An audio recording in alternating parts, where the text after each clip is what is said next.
Hey guys, this is Kerry, and in this video, we're going to be making an HTML, CSS, JavaScript shopping list. So, when I say we're going to be making a shopping list, you might think to yourself, hey, Kerry, why are you teaching me how to do this? I kind of know how to do this from Unit 1. And please don't code along with this part, and then I'll tell you later on when you should start coding along. So you might think, and remember, you're not coding along here. Well, Kerry, I know how to make a shopping list. I maybe would give my web page a title, and I'd put that inside of an H1 element. Shopping list. Then what I would do is I'd make an unordered list. And maybe what I would do for my unordered list is I would just make some list items, and each one of those would be one of the foods. So let's say we're making pizza. We would maybe put dough, and then maybe we would put sauce, and then maybe we would put cheese, and then maybe we would put more cheese. And this looks like a shopping list, right? If I were to load this up, this is actually a shopping list. There's a couple of problems, though, that we're facing here. We could imagine that instead of maybe working with just ourselves here, maybe we've got roommates or we've got our family, and we're trying to make a shopping list app that all of them can use. So this is always a problem when I was growing up. My dad would be the one who would do all the shopping, and my mom would want to add to the shopping list based on food that she would want to have in the house, and maybe me and my brother would want to add to it too.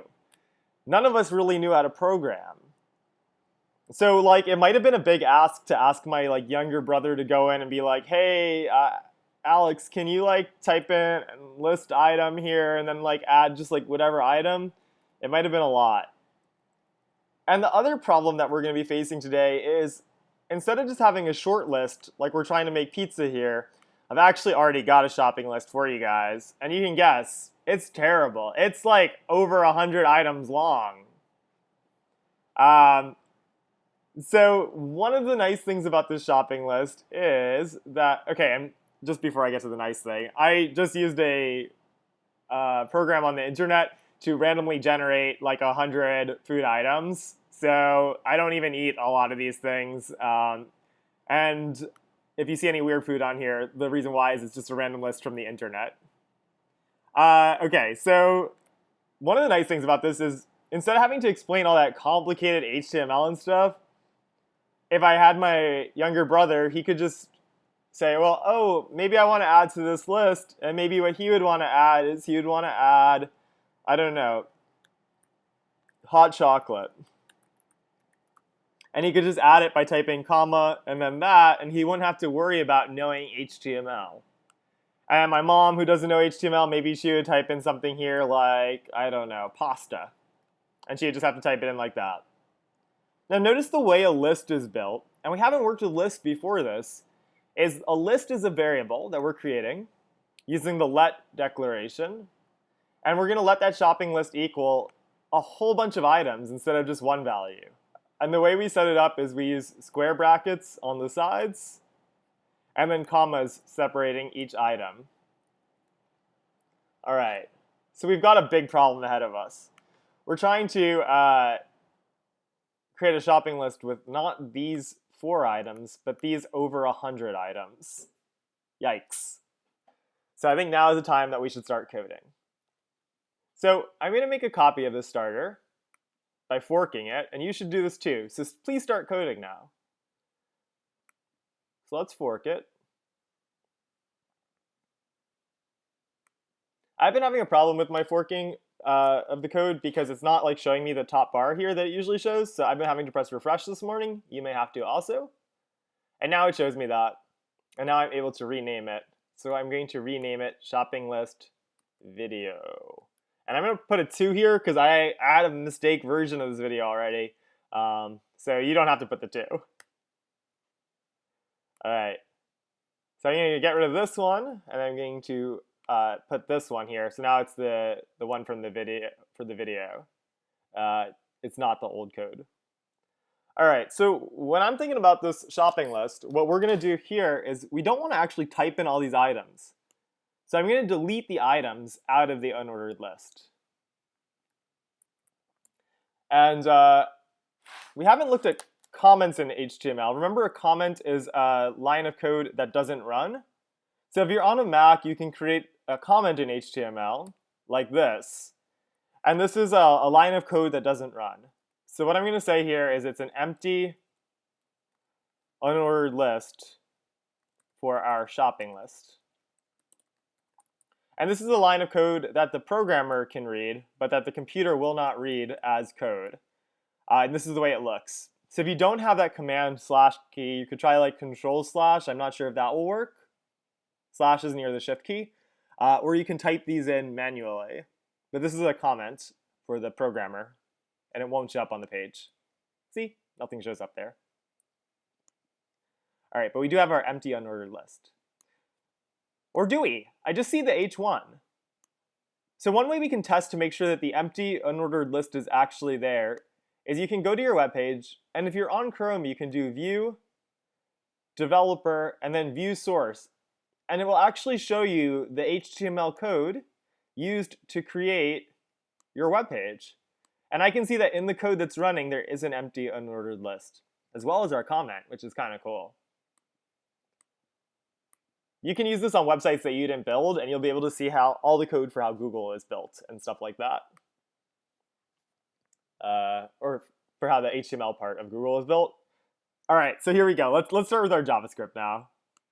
So we're going to go into our JavaScript file, and what we're going to do here is we're going to start the same way we always do. Select all of the elements on the page we are going to interact with.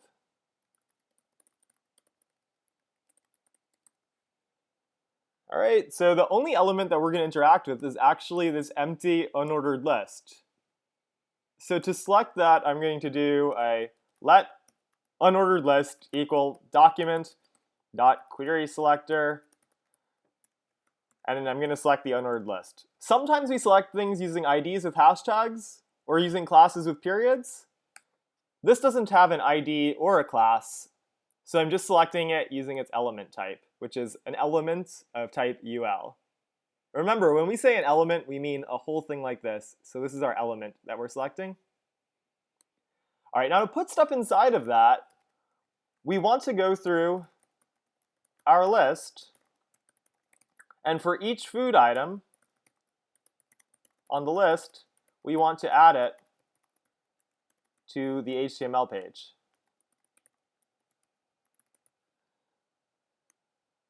So I want to go through this whole list and add each one of these to our list. Yikes. But here we go. Guys, even in the verbal description when I was trying to write it to myself as a note, I see the words for each there. I want to go through this and for each of these, add it to the list. So we're going to be using a for each loop. So what we're going to do is we're going to go through the shopping list. It's not shipping list, although that would be a cool list as well. Shopping list. Please don't put the quotes there, sorry, or the parentheses there. And then for each, notice the capitalization. It's important here. What we're going to do is we have to give each one of these items a temporary name as we go through it. So what we're going to do is for each of these, and I'm going to call it a food item. So what you're going to say is I'm going to take each food. Notice that it's kind of hard to see here, but there's a parenthesis and then parentheses around food. So we're going to take each food item, and then the arrow means, okay, take each food item, and then what we're going to do with it is make a code block. And the code block will run. So remember, code blocks always have these curly parentheses. The code block will run for each of these food items. So thinking about our procedure, I want to make an li element. And I'll write the whole thing out like this. And notice that this is a comment, that's why it's green. Similar to what we were saying here, these comments don't run. I know they look different in HTML and JavaScript, but they don't run because they're comments. Then what we want to do is we want to add the food item to the element. And then what we want to do is we want to add the li. Oh, and when we add the food item, it will look like the list item that we created with maybe borscht inside of it. I don't even know what borscht is. Maybe, I think it's like beet soup. I'm not sure. That was one of our random foods. And then we want to add that borscht list item to the UL. Seems like a lot. And we're going to need to know some new JavaScript for this. And I want to illustrate in these videos kind of what programming looks like for me, Carrie, in actuality. So I've done a lot of programming projects, but my memory of this stuff isn't great because sometimes you don't use stuff in every project. And I hear a lot of students in the class saying, well, I don't know if I'm a good programmer because I have a hard time memorizing stuff. I really don't. So what we want to do here is we want to make an element. So maybe I would search JavaScript, create an element. Okay, so document.createElement. And maybe what I would think to myself is, hey, yeah, I have used this before in a project. Now that I'm seeing it, that is familiar. So hopefully after this project, it would be easier for you to identify this as something you've used before. So maybe I would click this.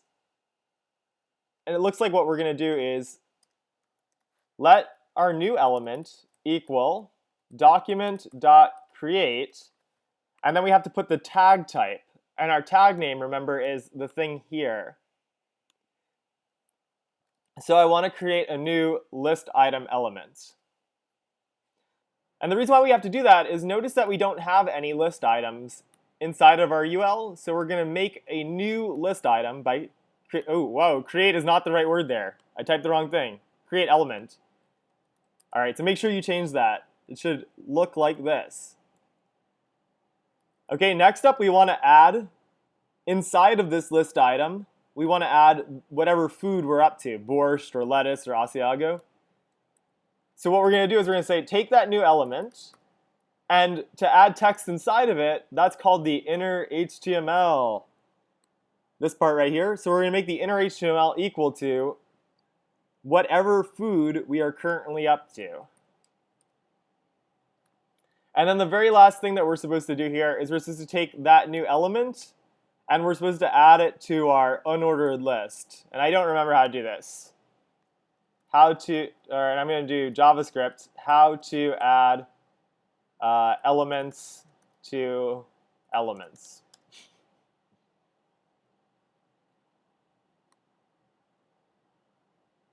I don't know if this is going to be the right one. I'll click this one because it's W3 schools. It's using like all this $sign stuff, and we haven't learned that. That's something called jQuery, which is a type of JavaScript. So I'm not going to use that one. Maybe here this. Oh, that's the same one. Maybe here this one, tutorials point, the first one that came up. Yes, I do remember this. I remember appending a child element in a previous project.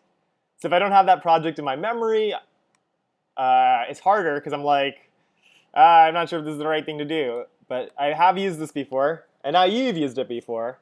So maybe what we will do is we'll say, take the unordered list and use this function, append child, and then the thing that we're going to be appending to our empty unordered list is going to be our new element. So I'll copy and paste that and put it in the parentheses. So it's going to go to our empty unordered list, and it's going to append to that this new element, this li element that we made. All right, I think our code should be working. So I'm going to do a command R, and we've got our whole shopping list created, which is awesome. All right, thinking about styling, I may make a video about styling, or I might let you guys style it. But I'm going to stop this video here. This is a pretty powerful idea. You'll notice that if my younger brother comes along and goes into the JavaScript here, he's going to be like, oh my god, what is going on here? But then he's going to remember that my mom told him or my dad told him, all you got to do is go into the shopping list, type comma, and press candy, type candy in. And then all of a sudden, when my dad goes to this website at the store and he's shopping and he presses refresh, he's going to notice that candy is on the list. And so very easy for a family to work with. Because this is online, anyone in my family can edit it. And because this is, maybe I would add them as editors using the share button. And then because this is online, I would always have the most recent version of this available